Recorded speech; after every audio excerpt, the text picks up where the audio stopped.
Thank you so much, everyone, for joining in this free webinar, which is titled How to Crack Interviews for Articleship. And before I begin, allow me to introduce my very dear friend, who is also my flatmate, Manu Raj.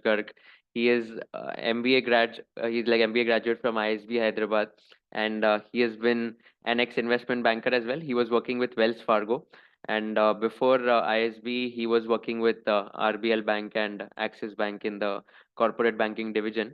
And he's one of those persons whom I look up to when it comes to communication, speaking very fluently, cracking your interviews. And when it comes to let's say just, like ensuring that you are very confident and you are very, very authentic and very articulative in all the answers while giving the interviews. So that's why I thought I'll also invite him. And since he happens to be my flatmate, I thought let's take advantage of him and let's also utilize his time to the best productive manner. And quickly about me, everyone. So I am Kushal. I am the founder of KAGR, which is an education company in finance upskilling. And I'm also a content creator with around 600,000 followers on social media, where I talk about education and career opportunities in finance. I'm also an author of two best-selling books on Amazon. One is called Acing CA, another one is called Unlocking Unicorn Secrets. And apart from that, I also cleared my CA, CFA, and ACCA. Prior to this, I was working with Aditya Birla Group for 2 years, where I was in the corporate finance division. And finally, I was with Aditya Birla Ventures, which is a VC fund. So this is a quick background about me. And firstly, thank you so much, Manu Raj, for taking out time for this. It's really an absolute honor for me to host you, and I'm sure people are going to love the guidance that you are going to give over the next 1.5 hours on cracking personal interviews.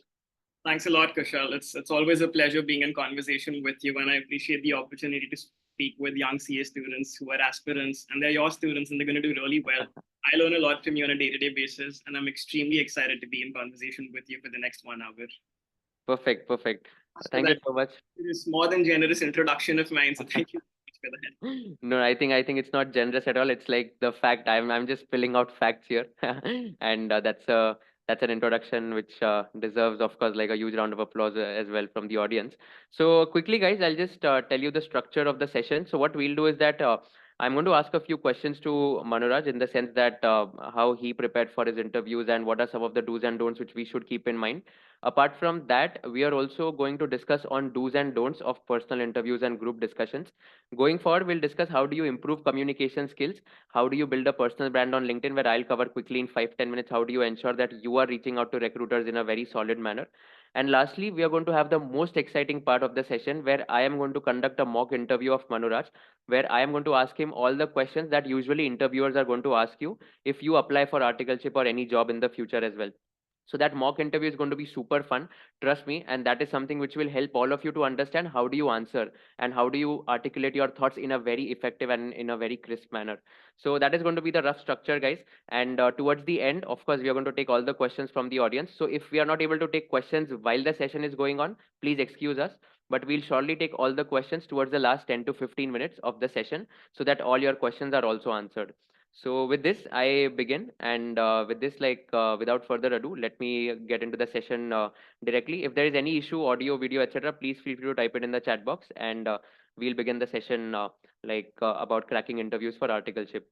So Manraj, like before we begin, right, can you tell us how many total interviews have you given as a candidate when you are applying for jobs? Wow. Okay. I think my interviewing journey started right when I was, I think, 17 or 18, when I was probably getting out of high school and trying to get into a good undergrad university. And that's, I think, probably in single digits then. And of course, I think that's when everybody starts. And then I think in my second year of college, a couple of interviews for, cracking internships, which is very similar to the apprenticeship or articleship program that people from different fields pursue, then getting a placement, then CAD, GMAT, multiple, B-school interviews, and then finally getting into the job market. But if you ask me to peg a number, I would say probably north of 100. So, Oh, wow. My God, 100 interviews is way too much. Like, I mean, I'm sure the stress and the nervousness that you might have had when you were giving these interviews would be just immense. I think initially, yes, but as you keep giving interviews, it becomes a part of your fabric, right? It's like driving a car. You're conscious the first time, Then you start listening to the radio, then you're chatting, then you're talking, and then you're like looking at the signboards and being a tourist and still driving. So I think Right. interviewing is a skill which you can master. So it's yeah. And tell me one thing, like after getting into these corporate jobs, I'm sure you would have also conducted interviews, right? When you are hiring someone for in your company. So how many interviews would you have conducted in your Uh, corporate career? that would definitely be in two digits. But if I were to put a ballpark, I would say maybe 40, 45, Oh 50. wow. Got it. So you had the authority to select people and of course like interview them and screen them when you were working in these companies. I had the privilege to screen people and Right. get them on board to increase the efficiency of the Uh, Right. Awesome. So I think you're like one of the best persons who can guide us in order to ensure how do we crack our interviews as well. So tell me one thing, like let's let's just do a deep dive into the point of what would be like some of the do's and don'ts which you think people should keep in mind if they are going for a group discussion? Because group discussion is something which is also a part of testing, like whether to select this candidate or not. So if you can just throw some light, I'll also add once you finish your answer, but if you can throw some light on what exactly would be a GD, do's and don'ts of people who are giving group discussion, and what these recruiters are testing in a group discussion, that'll be very helpful to understand. Got it. Got it. So I think, first of all, it's very important for our students to understand what a group discussion is, what is the agenda of a group discussion, and what is the purpose of a group discussion. I think my definition of a group discussion is extremely simple. I think a group of people doing a discussion, the answer is inbuilt into the topic, right? A group of people, two or more, getting together.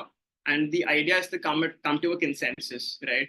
We could be debating, that could be a format. We could be both arguing in favor of something, against something, or we could be doing something which requires us to sort of influence the other person, which is also the idea of sales, right? You need to be a good salesman. You have to persuade your managers, your vendors, your suppliers, your stakeholders.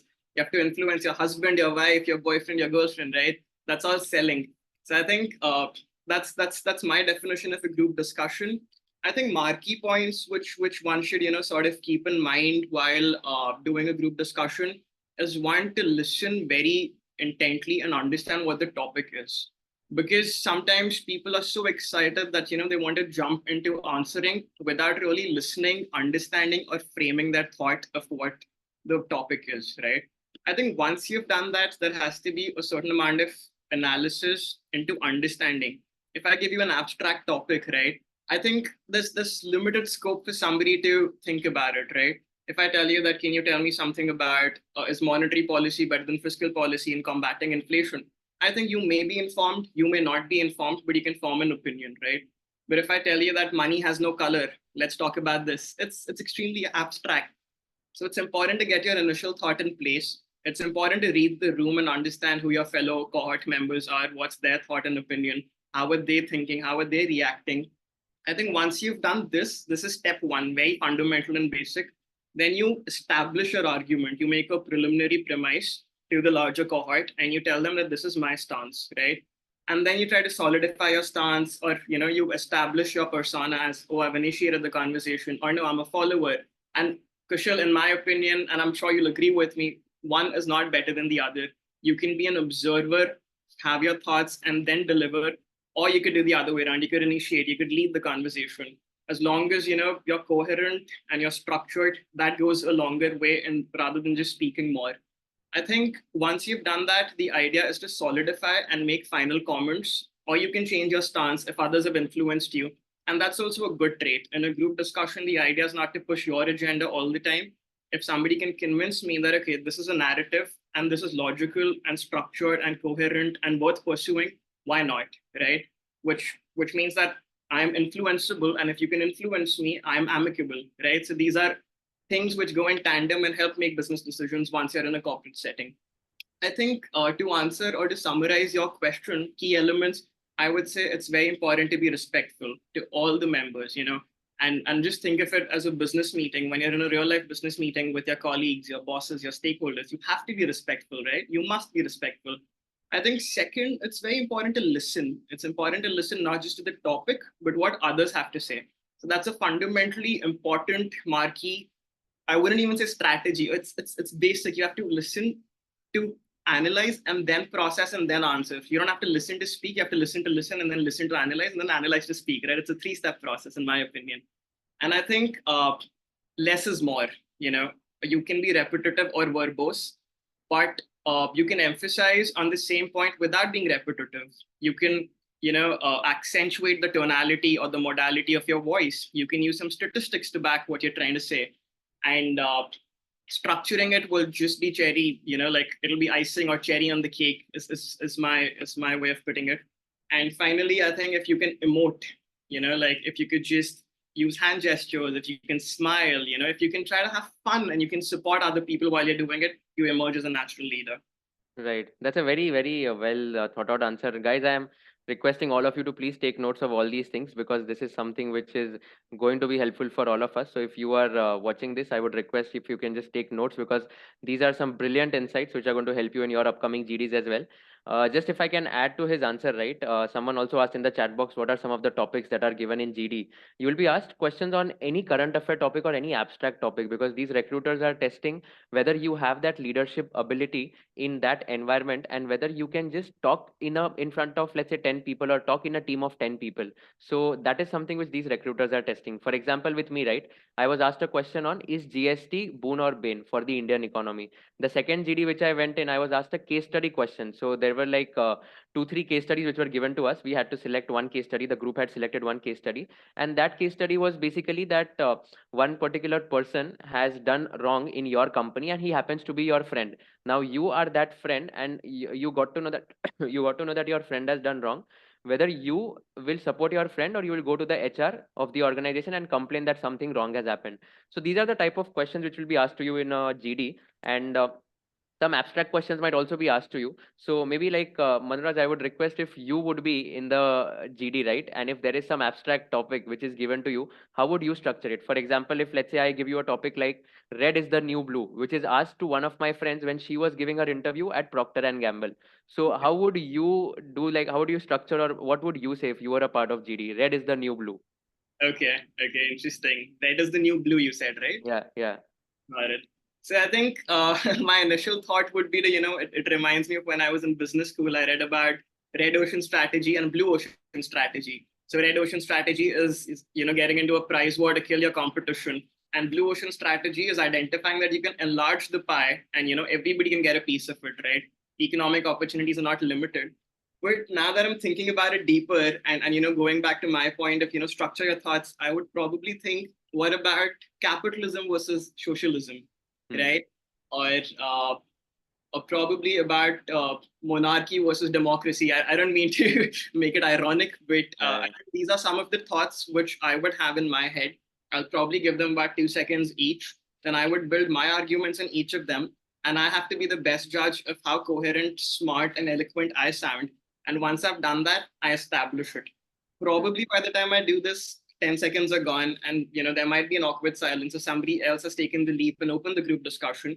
I could add to them. I could, probably accentuate their thoughts. I could add on to theirs, or I could, debate with them. So I think if you say red is the new blue, these are three thoughts which come to my mind as of now. Right. And I mean, sure, one can continue building on it. So, Right. What if, like, there was one more topic, by the way. So, like, one of my friends was asked this question in their GD. Orange is the new black, and money has no color. So, oh, how would you chase this if you were a I part of think GD? money definitely has no color. But jokes Uh, aside, uh, I think orange is the new black. Very interesting, very abstract, very interesting. And okay, hang on, give me a second to think about it. You're putting me on the spot here, but I think I would probably talk about the U.S. presidential elections. I would say Barack Obama following Donald Trump, and I mean, of course, there's an element of irony, contrast, and humor and wit when I call Donald Trump orange. Although there's absolutely none of that when I talk about the racist background, the linguistic and the racial background of Mr. Barack Obama. So I think that's one school of thought that I could think about. And money has no color. Interesting. So I think again, this could be about distributing the economic pie. That your background, your caste, your creed, your culture has absolutely nothing to do in a capitalistic society, which is based on meritocracy. So you can continue to earn a lot of money, do well for yourselves and your families, as long as you're willing to put in the effort. So money has no color, and your ethnic background shouldn't play a role in that. Right. It's my two. If I was there, probably I would have done a very simple thing. I don't have so much knowledge as you, honestly, about Barack Obama and Donald Trump and all of that. So guys, like if I would have been there, so I would have mentioned that orange is the new black, meaning that okay, orange is something which I can resonate with sunlight. So orange is basically the morning, black is basically night, and money has no color, meaning that like morning is the new night in the sense that okay, even if you wake up in the morning or even if you sleep early at night, doesn't mean that you're going to make more money or lesser money. So basically, I would have interpreted or started the conversation in a manner where whether you're a morning person or a night person, money is something which is very subjective. So Fair. that is my, I don't know if how sensible that is, but that No, is something which is my interpretation. of course, absolutely. So So yeah, that's a good one that's too. about. I couldn't think of that, but yeah, that makes a lot of sense. Right. So this is something which I could think of, and I think yeah, that's about the group discussion part. If I can just quickly cover the PI part and the questions, of course, like that can be asked. So before that, maybe we can just delve down into the personal interview part. So wanted to ask you, like, what are some of the do's and don'ts which people should keep in mind when they are giving their interviews? Especially now, all of these are CA inter students, and they are looking for articleship. So they're going to be tested on technicals, HR, behavioral, and a lot of these questions, especially if they go in a big four. So what is something that they should keep in mind, and how can they ensure that their entire personal interview is going in a very structured manner? If you can share your experience, that'll be super helpful. Sure. So I think first things first, I think it's really important to have fun at an interview because you're putting in your time and effort. And I think a lot, and where a lot of students, really miss doing that is because they think that, there's a lot of uh, pressure on them to perform well. They have certain expectations set up in their head that, this is how I need to sound. And, they're probably right when they rehearse, but when they actually deliver, they fall short of their own expectations. And that's probably because, they do not really have the confidence. I do not really propose a checklist, but there are a few pointers, which everyone who's appearing for interviews, whether it's articleship, whether it's after you've done your CA, whether it's some other role such as a financial analyst, a finance controller, a finance strategy guy, it could be any position, right? I think first things first, there's a saying in Hindi, right? Jo dikhta hai, wo bikhta hai. So I would say dress for the occasion, ladies and gentlemen. It's extremely important to dress for the job that you want and not the one that you have. The current job that you have might be of a student, and the job that you want might be with a KPMG or a Deloitte or a Parthenon, so on and so forth. So dress for the occasion. I think smiling goes a long way. So everybody, like, so there's a saying that people like people who are like them, or people like people who like them, right? So you cannot really control the former, but to build on the latter, you can be more likable. You don't have to fake being likable. You can just smile. You can exude warmth, right? And I think by that pursuit, students would, naturally seem like a leader, and people would want to, okay, I want people in my office who are smiling as opposed to somebody who always has a grin. So smiling really helps. I think a sort of a hack, because I know you're going to hold me at the end of this answer that no, I want you to give me a tangible output. So I think a sort of a hack which will really help inter students, with their articleship, is try to understand the role that you're interviewing for. Big four organizations have multiple practices, right from your IB to your private equity practices to your banking, advisory services. There's tax, there's audits, there's, a whole bunch of things. And students know that, oh, I want to go work for a Deloitte. Which division of Deloitte, which business, which advisory division? I think I see a lot of students dropping their LinkedIn handles on the chat. So one hack I would give them is check out your interviewer on LinkedIn if you know who he or she is. Try to understand their persona or their psychology, understand their background. If you have something in common, you can associate with them to that extent. I think, again, small tactical things, be confident, smile, and extend your hand to shake. When you extend your hand to shake, it has a connotation that extends more beyond professionalism. It says that I'm approachable, I'm likable, and hi, this is who I am. I'm willing to, peer into your world, and I want you to peer into mine. So I think that's something very important.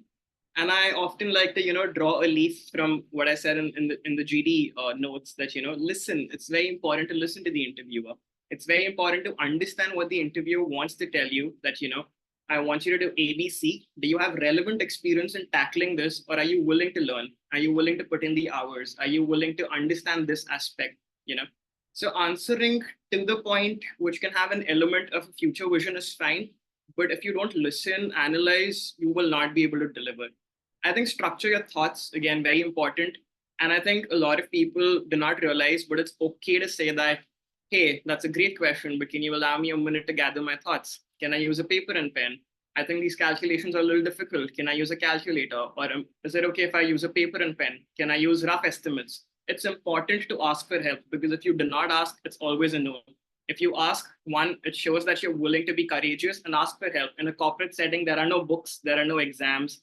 Everyone is willing to help you. You can use the internet, calculator, you can ask your friends, you can ask your boss, you can ask your colleagues. So your willingness to ask and having the courage to accept that I'm not equipped to answer this, but I will be in 30 seconds or 60 seconds if you give me these resources, is extremely important. I think another thing which I can think about is, the ability to zoom out and zoom into a conversation, right? Having a macro and micro picture of what is happening is fundamentally extremely important, right? Whether the interview is asking you for a bird's eye view or a worm's eye view. If for example, the interviewer says that, what do you think about the investment banking landscape in India? I think it's important to start with the macro analysis that, funding is drying up, liquidity, cyclical, global economy, geopolitics, but then get down deeper into sectoral answers, that this sector, this industry, liquidity, all of that. I think those are fundamentally important things to keep in mind. I think one has to be concise, confident. It's important to quote your source. It establishes credibility, right? Just saying that, oh, I'm a very hardworking student. I mean, sure, which student will say I'm not hardworking, right? It's important to establish that I was working on this project. This is what I delivered. This is what it led to. This was the impact. It establishes your credibility and authenticity in the eyes of the interviewer, because a lot of you, or rather all of you, may not have any prior work experience, right? So I take it that you're smart, you've cleared your inter, but are you willing to put in the effort? Can you establish your credibility? I think last two things is, one, emote. It's very important to smile again, use hand gestures. Everything you say should be accentuated by your tonality, your voice modulation, your smile, your body language. And lastly, ladies and gentlemen, please have fun while you're interviewing. It's extremely, extremely important. You've invested your time, energy. So it's very important that, while, I mean, I am enjoying this conversation with Kushal. I mean, of course, Kushal is a great host and a great interviewer, but besides the point, right? So even if your interviewer is not so great, and you may find not so great interviewers, they may not be as friendly, but it's still important because you invested your time and energy, and you're going to have a lot of fun chatting with them. You will learn something, and probably they'll learn something. So I Right, think absolutely.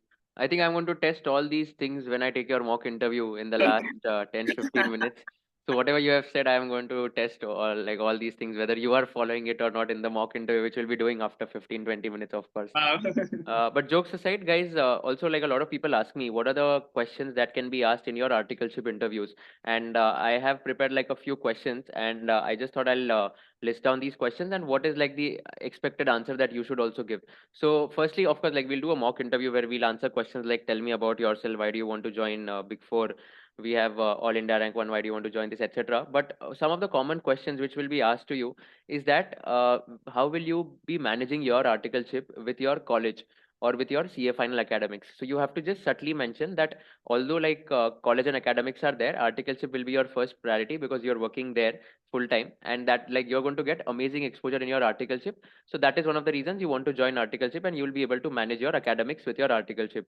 Next question which people will ask you is that are you comfortable working late nights? Because a lot of times our assignments would be where we'll be required to work for 12 to 14 hours a day.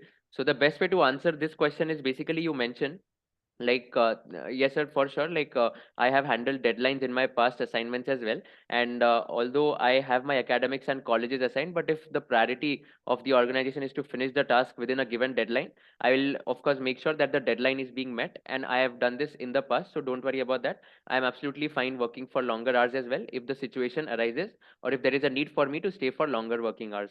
So this is the way to answer this question. Next question which you will be asked mostly is like, what are your plans for industrial training? And this is a question which you will be asked like from people who are doing articleship from Big Four, because these recruiters know that a lot of students go for industrial training. And the point is that like this question is being asked to you because they want to test whether you will leave the organization in the next 1 year or you will stay there. So the best way to answer this is that you don't have to be absolutely honest, honestly, like you just have to be, you have to tell them that, sir, as of now, there are no plans of doing industrial training. However, if I think there is an opportunity which will be helping in my career growth in the future, I might consider it. But as of now, there is no such plan, and I'll ensure that I give my best to your organization and contribute to the best and add value. So this is something which you should mention. Never say that, okay, you have to go for industrial training. You have decided that, okay, मेरे को तो करना ही है industrial training, because some recruiters will feel that ये तो फिर सिर्फ 1 साल के लिए आ रहा है and 1 साल के बाद industrial training चला जाएगा. So that is something which we need to ensure whenever answering this type of question, because this is a very trick question. And if you be completely honest also, then sometimes these people will think कि, okay, ये तो चला जाएगा तो इसको recruit नहीं करते. So we have to sound very diplomatic and we have to sound as if, okay, we have not yet decided, but if there is an opportunity or if we think it will help our career in a better manner, then with your permission, sir, of course, I'll be happy if I can take a move, but only if, but this will be at a discretion whenever the time and opportunity arises. So this is something which you should answer in the industrial training questions. And last question which you would be asked is, again, this is not relevant now, but usually if you were in the previous course, then how much leave would you take for your CA finals? However, since all of you, I assume, would be in the new curriculum where the leave period concept is not there because 2 years of articleship is there and you will be headed for your leave period, whatever time it is. So this is not a relevant question as of now, but this is also one of the most common questions which is asked in your articleship interviews. So these are like 4 or 5 questions which you might be asked, and these are like the expected answers that you should give whenever you are asked these type of questions. So coming back to Manu Raj, I wanted to ask, how do you improve communication skills, and how can people also try to ensure that they are speaking very fluently, very confidently, they are able to communicate in a very articulative manner? So what is your hack or your mantra of improving communication skills? If you can guide everyone, that'll be super helpful. Right. I think this is something for which there's absolutely no hack. But the upside to this is if you are willing to practice and put in the effort, if you're willing to get a mentor who can guide you or train you, if you can, be part of a module which trains you structurally how to do a GD or how to do a PI, how to write in a persuasive manner, how to write your emails, how to talk to influence. I think these are tangible skills which you can learn, just like swimming, cycling, running, driving. You cannot ask me that, hey, I bought a new car today. By tomorrow, can you teach me how to drive? But if I get you a trainer and a module, and I put you in a program for like 6 weeks or 8 weeks or a month or 2 months, you will definitely be able to do it if you put in the effort. This is something which you can master. This is something which you can develop over time. But if you still want a hack, I think start reading, start writing. That's one thing which will definitely help you. Read whatever interests you. I think that's how I started back in the day when I was 13 or 14. I was really into sports. I used to only read the sports column of the newspaper.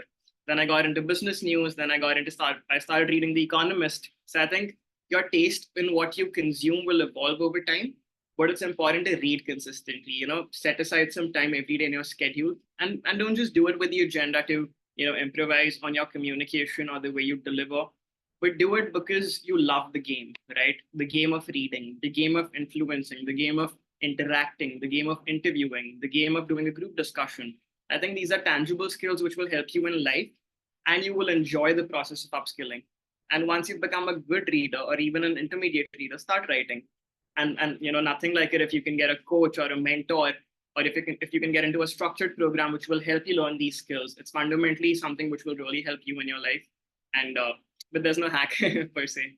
Right. No, I completely agree. Actually, it's all up to you. I mean, this is not something which is going to come in a day or in a week, etc. But it's a lifelong process, is what I feel.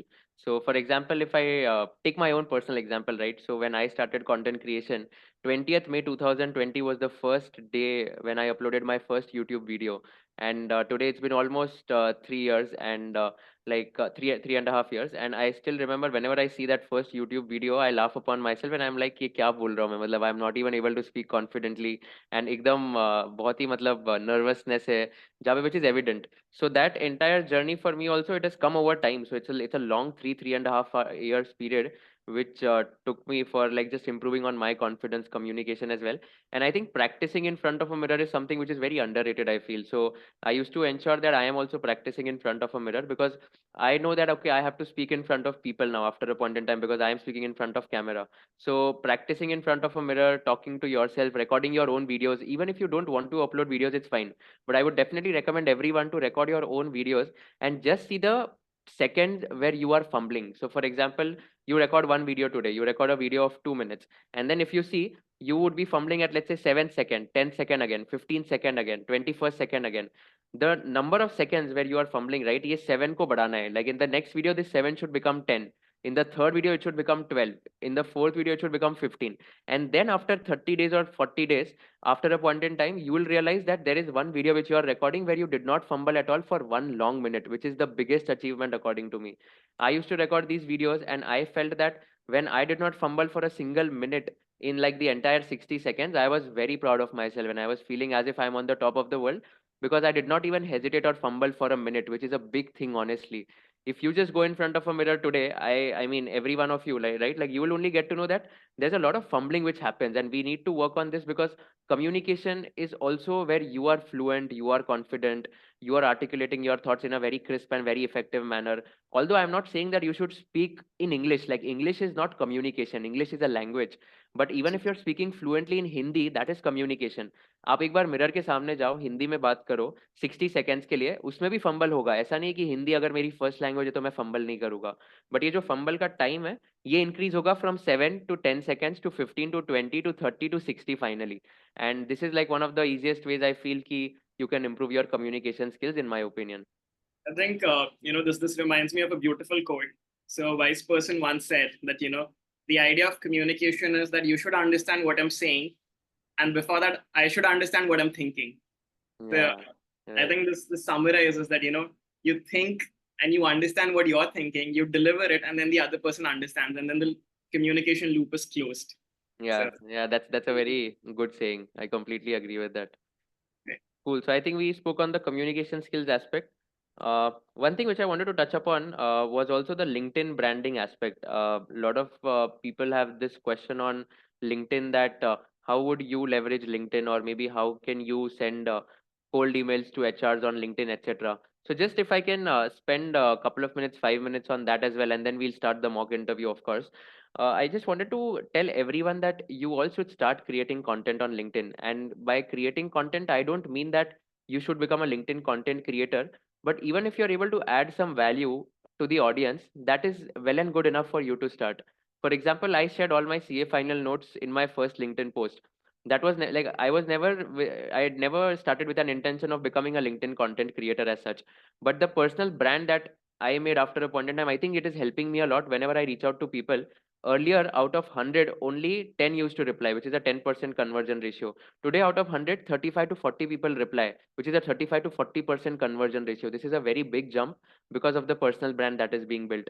I would recommend and urge everyone to just start writing on LinkedIn. And by writing, I don't mean that you should write on technical concepts like stock markets, personal finance, or let's say marketing or something. Even if you write your own relatable life lessons or life stories, that is something which can inspire people or add some value to your audience.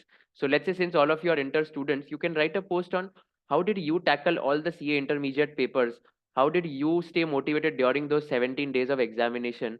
Or what did you do after CA inter exams were over for the next 2 months, because everyone is free? So at least your juniors who are following you, they have some guiding path, they have some motivation and inspiration to take from. So I would urge everyone to start writing on LinkedIn. And just a few cents, when you reach out to someone on LinkedIn, right? I made a big mistake in my CA inter journey, that I did not have a LinkedIn profile at all. I would urge and request all of you to build a LinkedIn profile immediately and start reaching out to HRs of the organizations where you want to get a job. If I can just take a quick poll, guys, like in the chat box itself, if you can type in, do you have a LinkedIn profile? Just type yes or no in the chat box, and I'll just get to know like whether you guys have it or no.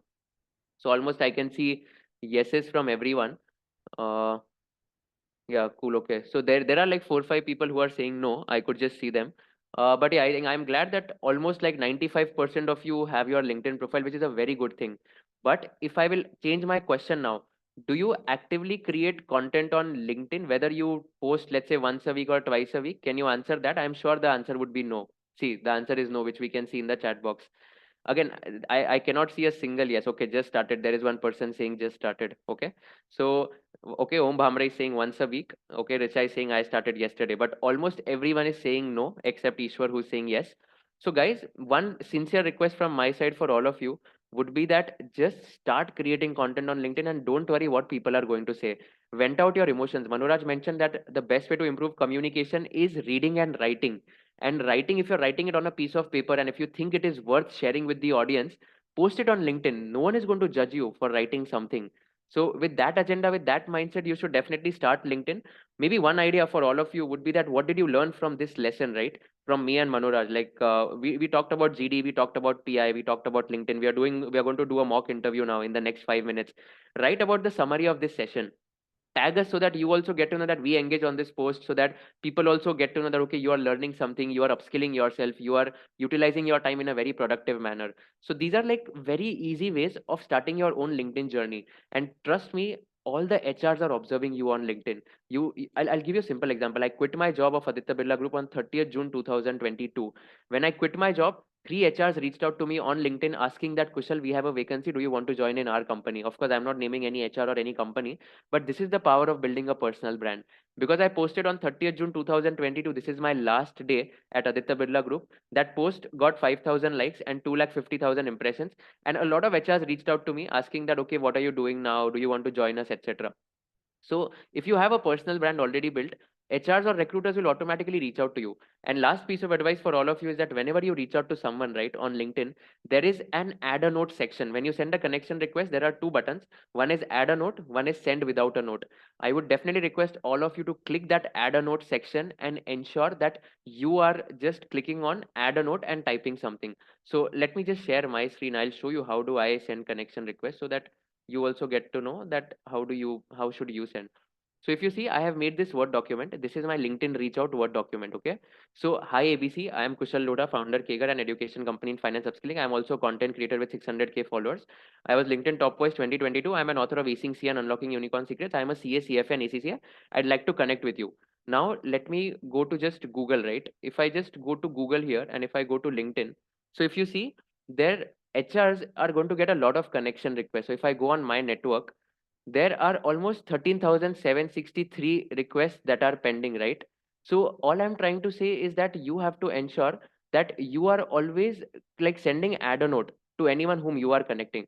So if I click on see all 13,763, I'll quickly show you. So there are like some people who would have sent that add a note request, and that captures my eyes attention. So if I go down quickly, so see, this guy has sent me, hello CA Kushal Loda, I hope this message finds you well. So this is basically, this will capture my attention, and chances are higher that I might accept this connection request, and same is for the HR.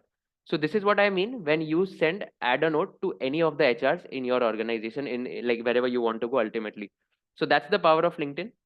And I just thought I'll spend a couple of minutes on LinkedIn branding and LinkedIn marketing, so you also guys understand that what is the importance of sending the right connection request and sending the right messages to all the people on LinkedIn. So I think that's quickly about LinkedIn. Maybe we can move towards the mock interview, which is the most exciting part of the session. But before that, Manuraj, if you want to mention anything, over to you. I agree with you. Even today, I think it's been almost 10 years that I've been on LinkedIn. And I still, when I connect with somebody, I send them a note. Unless I know them personally, I've met them, I'm on DM with them. It's only then I hit the send button.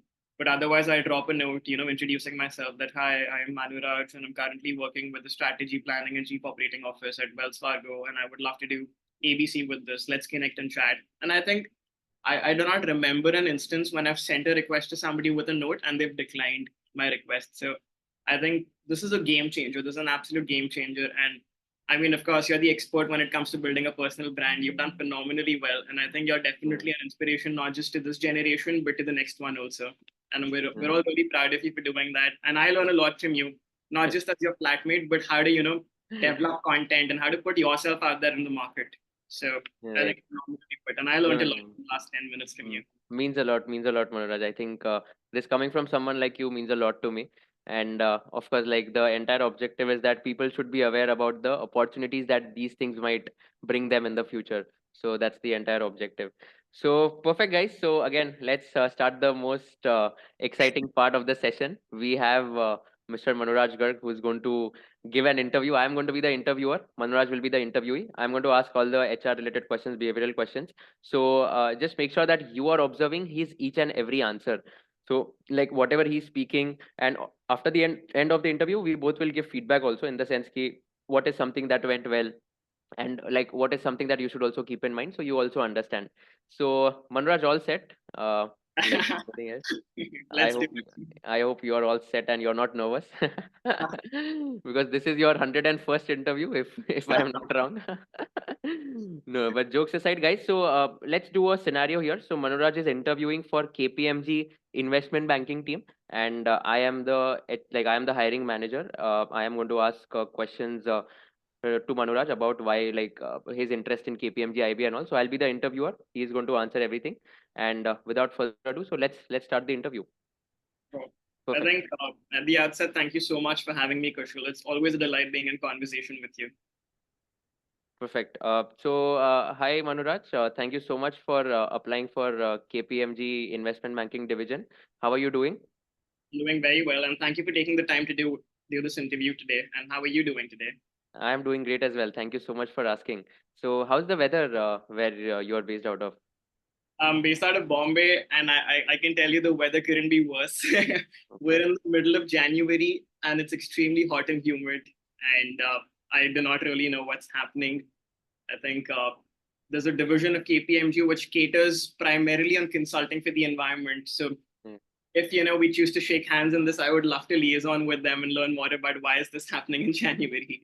Well, I'm glad that you knew about the consulting division which works on environment, and that is something which is of course like a vertical which will help us understand about environments and all. So Manraj, like quickly tell me about yourself, and then we can take the further questions ahead. Sounds good. So I'm 28 years of age and I come from the capital city of New Delhi. In my most recent stint, I was with Wells Fargo in their strategy planning and chief operating office. I was working as a senior consultant with them on projects spanning policy, cost, revenue, managing the balance sheet, technology, brand initiatives, and a whole bunch of things.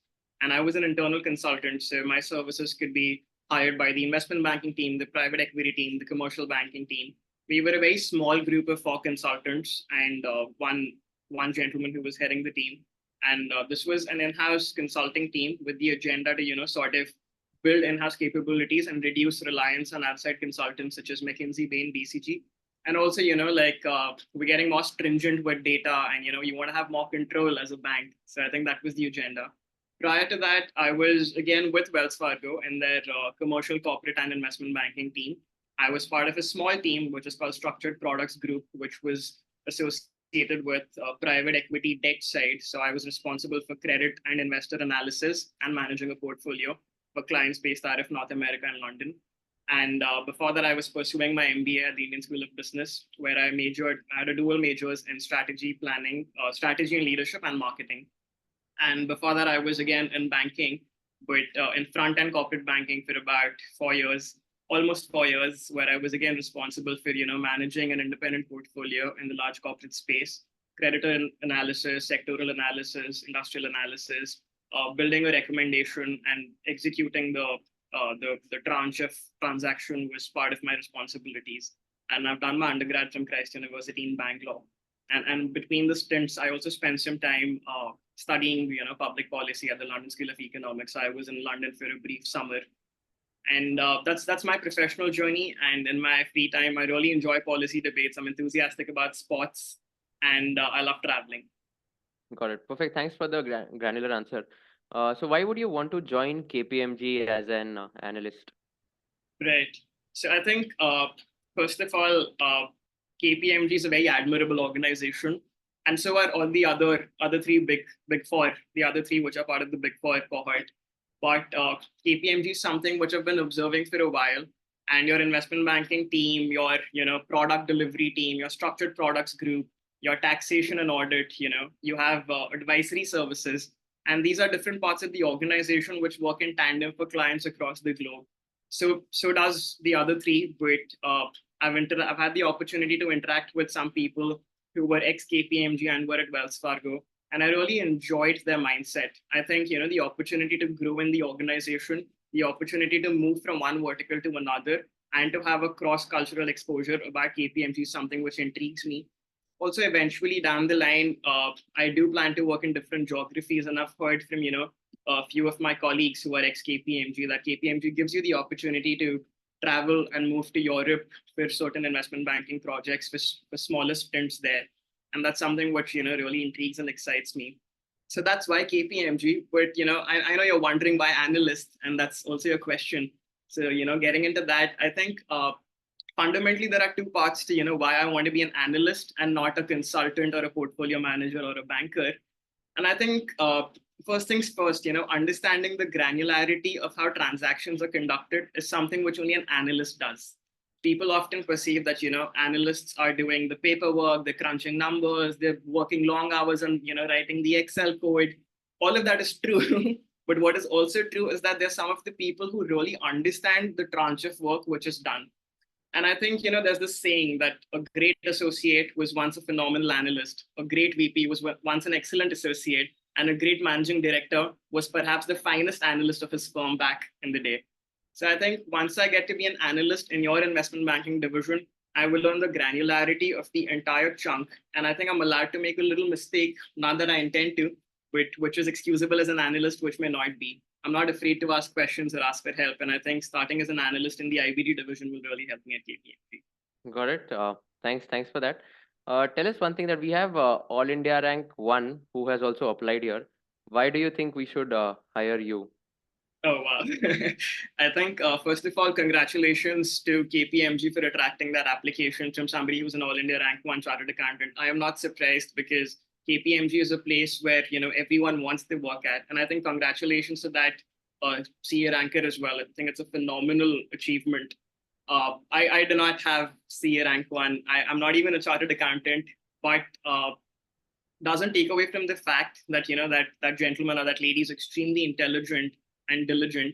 But I think I remember back when I was writing my board exams, and I was telling my mentor that, listen, I really need to get a 99 percentage, and then I need to get into SRCC. And he said, Manu Raj, listen, I can guarantee that you will get up to 95% because you're smart, you're intelligent, you've done really well in your mock exams. But in the last 2-3%, that marginal value will be determined on the day of the exam. How are you feeling? Some amount of discretion is with the examiner who checks your papers, right? It depends on how your dopamine levels are on the day. What if you get a headache on the day of the actual board exams? Things of that sort. And I feel that somebody who has a 95% or a 99% is probably equally smart, and maybe there's a certain amount of element of luck, discretion of examiner, having a good day versus a bad day, which are things which are outside your circle of influence. I think the analogy I'm trying to draw is that somebody who's a CA ranker 1 versus somebody who's a CA ranker 5 or a CA ranker 20 is probably equally smart. And they're all extremely smart individuals and they're all diligent. But where I am coming from is that the marginal delta in their smartness may not be measurable in a delivery format at KPMG.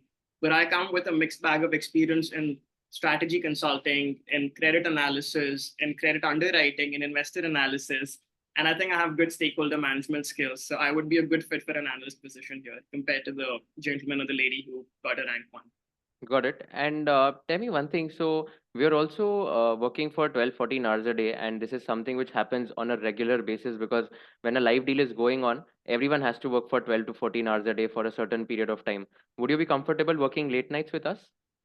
So I think what I've realized being in the financial advisory space for almost about 6 years now, and I often used to think that bankers, especially commercial corporate investment bankers, private equity, venture capital, management consultants, corporate lawyers, these guys work long and hard, and they have long schedules. Why can't we just hire more people? Plus, most of them are overpaid.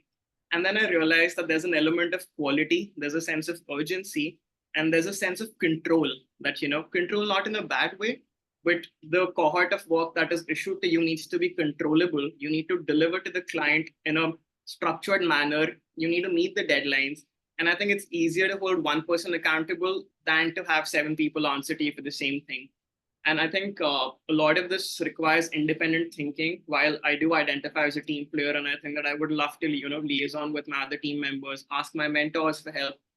But where there is an element of working long hours, doing due diligence, writing a credit memo, crunching numbers, or even preparing up a brief for a client, I think I am more than happy to, stretch those long hours because it comes with an immense amount of learning. Got it. Perfect. Thank you so much, Manu Raj, for your interview. Do you have any questions for us? Um, So okay, so I was thinking about this, that you were telling me, I was telling you earlier in the interview that KPMG offers opportunity for you to move industries or divisions, or even change your practice. And while I've heard this from a lot of people, and I've gotten a lot of opinions on the internet, I thought, now that I have you, why not hear it from the horse's mouth, that what are my growth opportunities, one, within my role as an analyst, second, my career with KPMG, and third, the fungibility of my opportunities within KPMG. Sure. So let me answer all of them in one answer itself. So basically, KPMG would give you a very good exposure when it comes to client-facing roles, and you will be exposed to talking to consulting clients like from day one itself. As far as your growth opportunities are concerned, we'll be giving you opportunities as and when you perform very nicely, and it will be dependent on your performance. How driven are you? How much ownership you take? How many initiatives you launch in the company? And it'll be a factor of those things. Rest assured, there are people who have become like VPs and AVPs in a matter of 5 years or 10 years itself, being for AVP and VP. And this is something which we'll also give you, provided that you're also delivering to the mark and expectations. So these would be the growth prospects, and rest assured, like everyone in the company is always there to help you and guide you for your upcoming future as well. And it's our responsibility that we give you like a proper exposure and a proper environment to work with. I see, I see. So thank you for that answer. I think that puts my concerns to bed. And thank you for taking the time to do this. And I look forward to hearing from you in affirmation.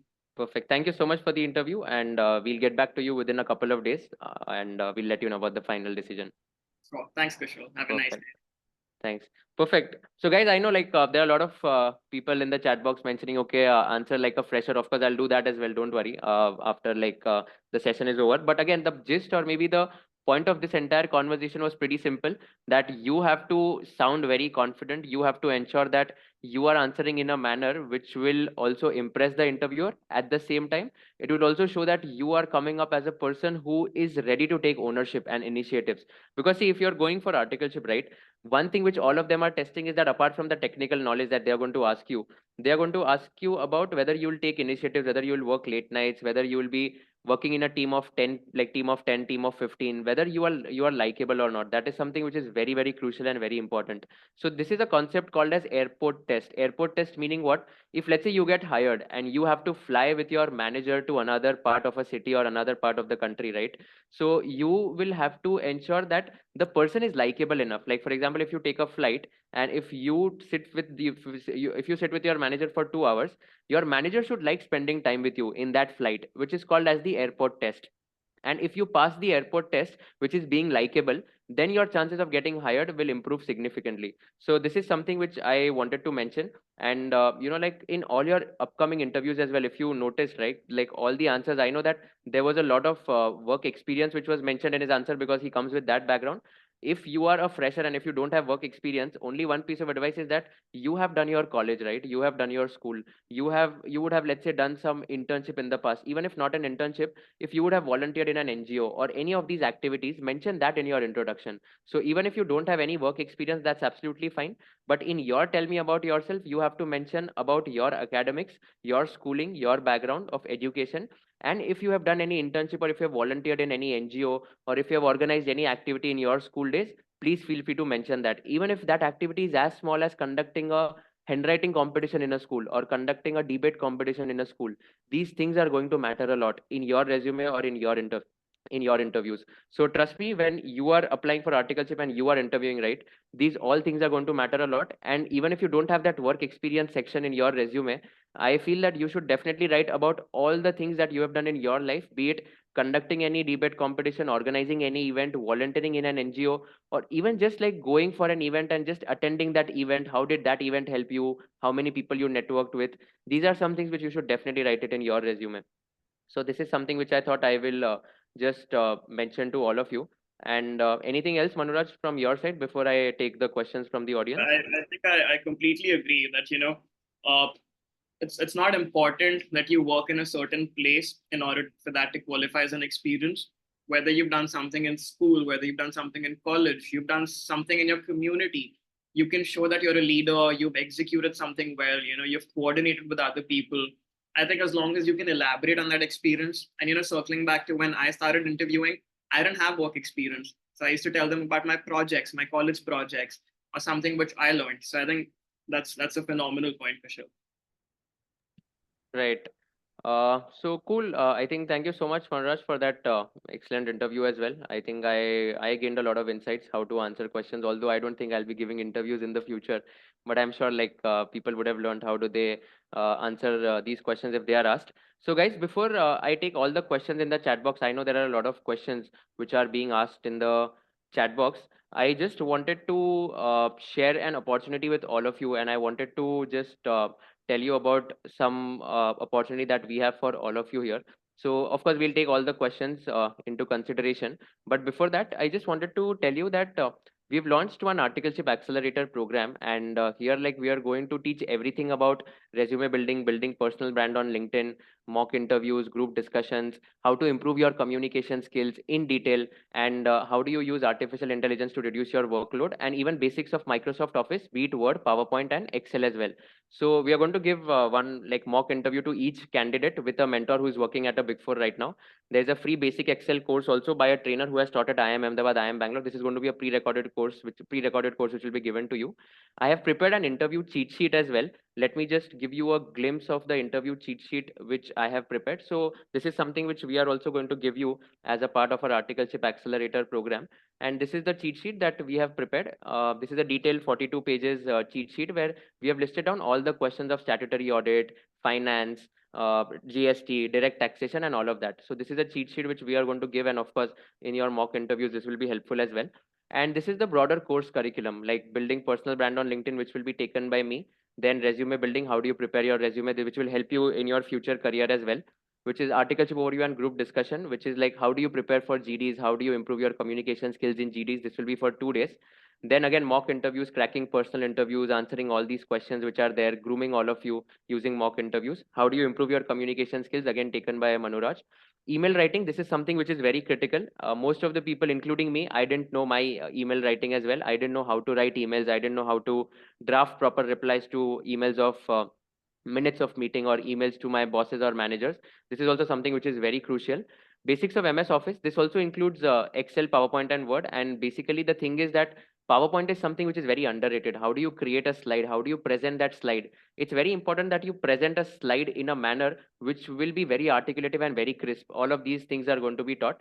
And lastly, how AI can assist you in your articleship. So we three are going to take this entire course. Me, Manuraj, who you saw today in the session, and Yatharth, who has done his articleship from KPMG and EY, and he has secured All India rank 32 in CA finals and All India rank 22 in CA intermediate.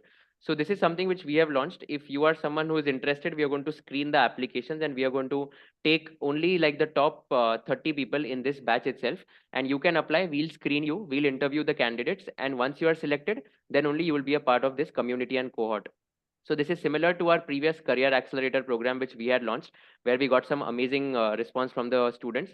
And you can, of course, talk to these students who have enrolled for our career accelerator program, where you can understand the quality of the faculties and the quality of grooming that everyone is getting. So this is something which I just thought I'll share it with all of you before I take the questions from the audience. And if you are interested for improving your communication skills, soft skills, and all, where people from ISB and I am also like we are going to teach all of you, then this is something which you can definitely enroll for. We have priced it at 10,000 plus GST, but we have also given scholarships to people who have either got All India rank in their CA intermediate exam, or they have more than 250 score in their CA foundation exam. So there's a 20% scholarship which will be given to all of you. This batch starts from 15 January to 24th January, 9 to 11 p.m. Daily. I am sure that this is going to exceed after 11 p.m. also, because these are going to be super interesting sessions. So this is a quick overview of the entire batch. So first session will be building personal brand on LinkedIn by me, then resume building by Manu Raj, then articleship overview where I'll teach you about the overviews and domains of articleship and GD. GD is going to be taken by Manu Raj again. Mock interviews, how to improve communication skills, since he's like an expert. Like you will get an ISB and MBA flavor as well. Email writing, I'm going to teach you about the entire session, and we'll have some fun activities as well. Word, PPT, and Excel might stretch beyond 2 sessions as well, so we might need a total of 3 sessions. So in that case, we'll extend this. And Chat GPT, while articleship, how do you use AI? How do you like just stay updated with what's happening in AI space? That is something which I am going to teach towards the last day. So this is like a rough structure of the session. If you are interested, please feel free to apply, and I'll ask Shapt from my team to paste that in the chat box as well. And trust me, like when I was doing my articleship, there was no one who could guide me or who could just ensure that they are teaching me about all these things. So if you are interested and if you want to apply for this articleship accelerator program, we are going to make you articleship ready, and this is also going to help you in your future placements and future interviews as well.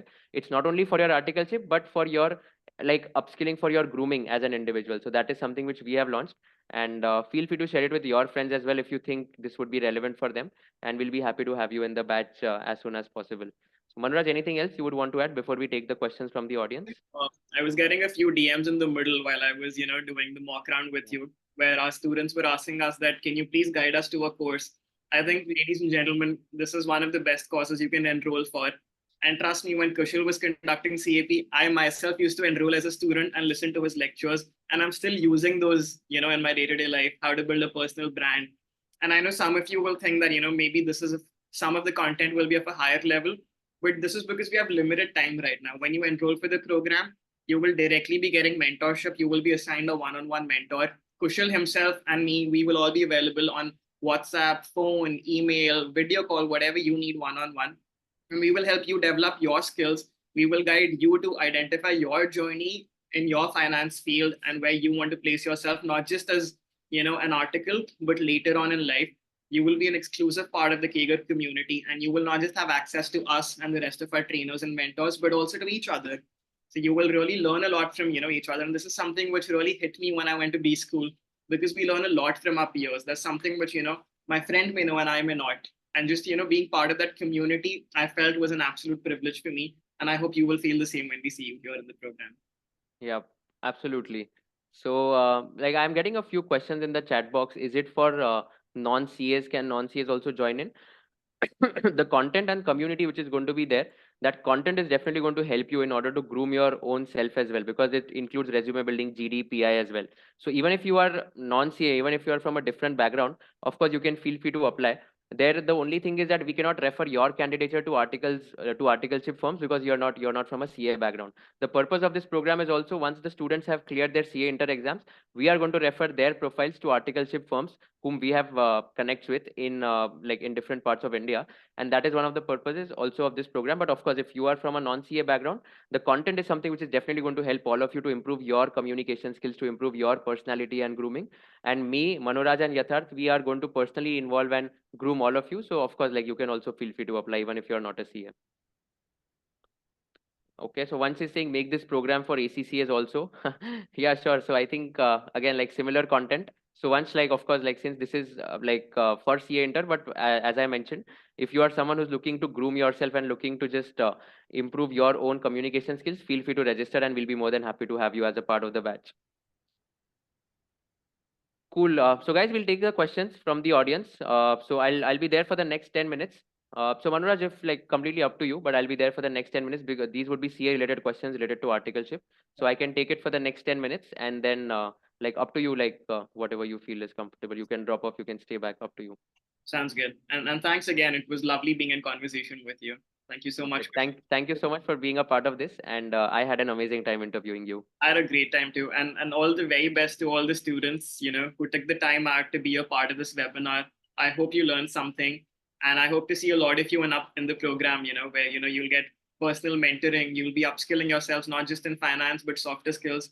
which will help you in multiple parts of your job, your career, your promotions, all of that. And all the best with everything, ladies and gentlemen. Thank you for your time and Perfect. attention. Thank Thanks, Manu Raj. Cool. So I'll just take the questions which are there in the chat box, guys. Please feel free to type all the questions that you have. If we enroll in the Articleship Accelerator program, will the course be available only as a live session, or can we access in the recorded module as well? You will get lifetime access to all the recordings of all the sessions, so don't worry about that. So you will get like recordings to all the sessions for the rest of your life. Please, can you tell us about CA finals registration, like when to register or anything which is necessary? I would not be the best person to guide you on the CA finals registration. But again, you can check the timelines which will be there whenever you are required to register for your CA finals. And I would recommend all of you to go for industrial training if that is possible, because you are definitely going to have a very, very good exposure. Uh, there's one person. I am from a science background. I've got gold in mathematics Olympiad. Can we include this in resume? Of course. Or can we tell interviewers these achievements? Definitely, please include this in your resume. This is something which you should definitely write it, because this is one of the best achievements that you have had. So like you should definitely add it in your resume. Shruti is asking, can CA Foundation students also join in? Yeah, you can join in. But again, as I mentioned, we won't be able to give your profiles for articleship because you don't have the CA inter background. Of course, like you can feel free to join in for this course, and we'll be more than happy to groom you and upskill you as well, and be a part of that very small community of 30 people who will be the best in the industry. Sakshi Shah is asking, sir, as audit and taxation would be common in future as taken by AI, so is it good to join in CFO consulting and all? Sakshi, so I'll tell you, honestly speaking, my view is very simple. Tasks like assessment, litigation, opinions, advisory, these would never be replaced by AI. I feel that AI is not going to replace humans, but humans who know AI will replace humans who don't know AI. So go for those tasks or upskill yourself in artificial intelligence, so you don't like you don't have to be replaced after a point in time. And there was one survey which was done where it mentioned that by 2026, right, there are going to be 80 million jobs which are going to be replaced by AI. But at the same time, there are going to be 95 million new jobs which are going to be like bought because of AI. So you have to be in that 95 million jobs, and that is something which you should do. So I feel that, see, audit, taxation, they are not going to be replaced by AI, in my opinion. But you should have knowledge of AI. It's as good as, like, let's say tally, right? Tally आया था, तो ऐसा नहीं है कि CS का job चला गया था. टैली सब सब सीए यूज करते हैं. सिमिलरली फॉर एआई, एआई आने के बाद ऐसा नहीं होगा कि एआई से सीए का जॉब चला जाएगा. सब लोग एआई यूज करेंगे, एंड एआई यूज करने के बाद इंश्योर करेंगे कि okay, we know, we can save our time, we can become more efficient. So again, you can go in audit, taxation also. CFO consulting is also a good scope, but don't worry, AI is not going to replace jobs, in my opinion. Kirtana is asking, what should we tell if they ask about our attempts? That's a good question. Be honest, be upfront. Okay, you have two attempts, you have three attempts, you have second attempt, etc. And don't worry, like I have seen people who have got into Big Four even after second or third attempt if they have a partner level reference. So I would recommend that be honest and be upfront if anyone is asking about attempts. And that is something which you can't change, right? You don't have to mention, or you don't have to just tell anything lie here. Like it's fine even if you have attempt, that's absolutely fine. Let's take the next question. Sohan Malvi, if I don't know the answer about a technical question asked by the interviewer, what should be the appropriate reply? That's a very good question, Sohan. Be very honest and be very blunt that I'm sorry, sir, I don't know the answer to this question. Having said this, I will definitely go back to my reading room, and I'll ensure that I know, and I'll ensure that I am updated about this question, or I am updating myself about this topic as well. But having said this, I'm really sorry, I don't know the answer as of now. Be honest, be frank. No one is going to kill you. No one is going to tell you that, okay, why didn't you know this answer, right? So this is something which is going to be there. So don't worry about the fact that you don't know the answer. Let's take the next question. I just want to know which is, apart from meeting that at the age of 28 to become CA, is worth or not. Nishant is asking. See, age is not going to matter, Nishant, according to me. Trust me, like even if you are 28, 32, 36, etc., you can go for CA course if you are very passionate about it. I know one person, her name is CA Uma Krishna. She cleared CA when she was 42. This is something, a real example or a benchmark of a person who has cleared even after like marriage, even after having kids, and that is like a real inspiration for all of us. So age is not going to matter. If you are very passionate about the course, if you think that you want to clear CA, then of course it is going to be worth it after the end of the day, because you are going to get a lot of opportunities once you clear this course. Dev Narang is asking, can you please explain what is assurance profile? Is it both for audit or tax, or for both? I'm confused. So Dev, assurance is basically more like an auditing profile where you will get an idea about how to do concurrent audit, statutory audit, internal audit, and assurance is related to more of that profile. Vaishnav is asking, I want to do a job outside India post CA. Should I go for a big six or a firm with international exposure? even if you go with the big four, right, or big six, you will be definitely getting opportunities outside India after a point in time. Even if you don't go for a firm with international exposure today, that's absolutely fine, because I feel that even if you have a big four background or industrial training background, your chances of getting exposure outside India would increase because of these brands which you will have. So like you can go with big six, that's absolutely fine. Rahul Kohli is asking, sir, give idea about different fields of articleship that will have demand in future and will not be taken by AI. Let me tell all the domains, okay? FDD, financial due diligence. What does it mean? अगर तुम लोग like FDD and audit में फर्क होता है. Audit is basically you verify the past financial statements. जो भी past P&L है, balance sheet है, you are verifying that. FDD is what? Financial due diligence. Let's say a startup comes to EY or KPMG and a startup wants to raise capital. So let's say KAGR today wants to raise capital from a venture capital fund. Venture capital fund is going to invest money in KAGR. So this venture capital fund will go to EY and ask EY to do a due diligence of KAGR, and that is financial due diligence, where EY will tell the venture capital fund whether KAGR is right, whether KAGR is doing some fraud, or whether KAGR is the right company to invest in, like basis the past financials and the projections that they will have. FDD is a very good space. Valuations is a good space for articleship, where you value startups and you just do valuations of companies. Audits, of course, like statutory audit, concurrent audit, internal audit, all these audits are very good departments again. Taxation may also there is GST, direct taxation, international taxation, transfer pricing. So international taxation and transfer pricing would fall in the international tax category. Sorry. So that is something which will help you in your auditing or taxation domains. Apart from that, M&A is a domain, mergers and acquisitions. So even like M&A, like you will be exposed to investment banking if you are acquiring a startup, if you are acquiring another entity. So M&A is going to help all of you. So I think these are some of the questions. Give me a minute, guys. I'll just drink water.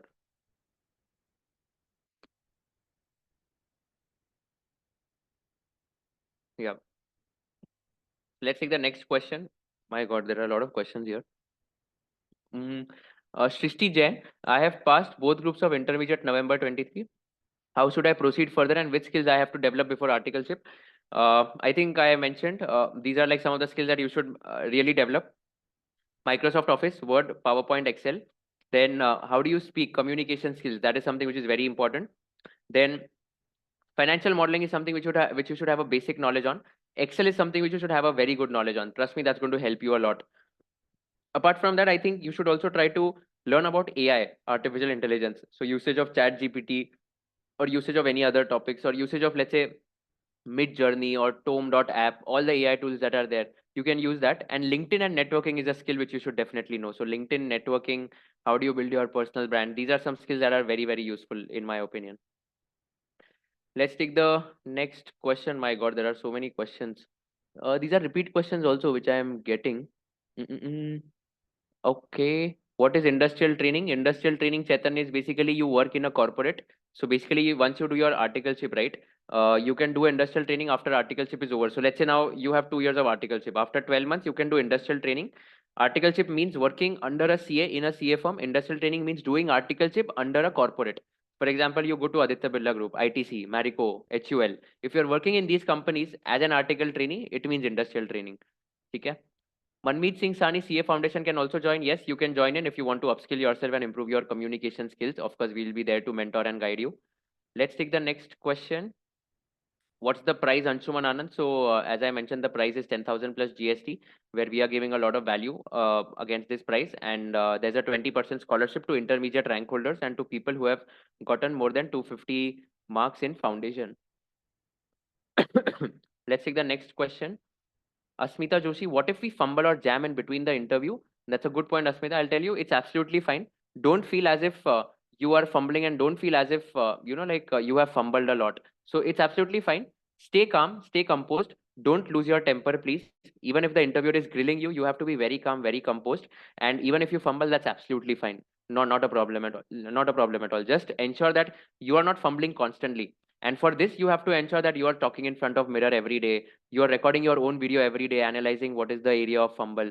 Like, I want all of you after a point in time not to fumble even for a minute, even for 2 minutes. Like, your fumbling time should increase from 7 seconds to 15 to 20 to 30 to 60. That is my entire vision with this Articleship Accelerator program.